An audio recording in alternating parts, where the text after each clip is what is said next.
A week's a long time in politics, as Harold Wilson famously said, and Joe Biden and Boris Johnson have just found that out all over again. All it needed in the United States was a Supreme Court judgment that has unleashed the terrible firepower of the liberals in pussy hats in every corner of the Union over the Roe versus Wade abortion row, a new culture war battle that the Democrats will hope will at least mobilize their natural supporters to the polls in November.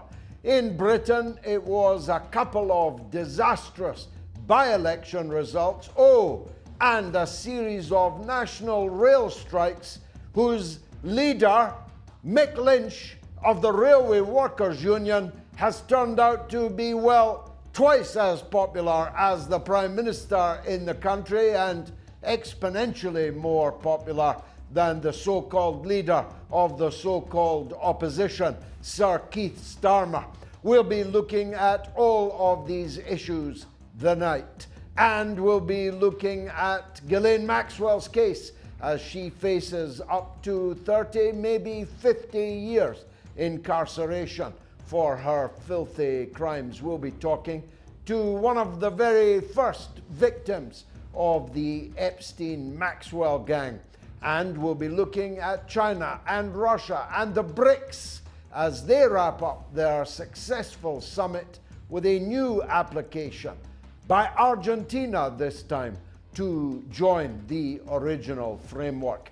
And of course, no show would be complete without a tour de horizon of the disastrous NATO war in the Ukraine.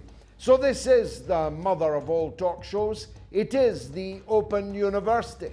There are no tuition fees, but I'll be asking you to donate via Super Chat if you can, so that we can get the midweek mother of all talk shows back on the air. And as a first priority, getting our podcast back up and running. It was once a chart breaker in almost every country in the world. We had to close it down with a heavy heart. We want to get it back up with a spring in its step. So fasten your seatbelts. It's going to be the usual bumpy ride because, hey, it's the mother of all talk shows.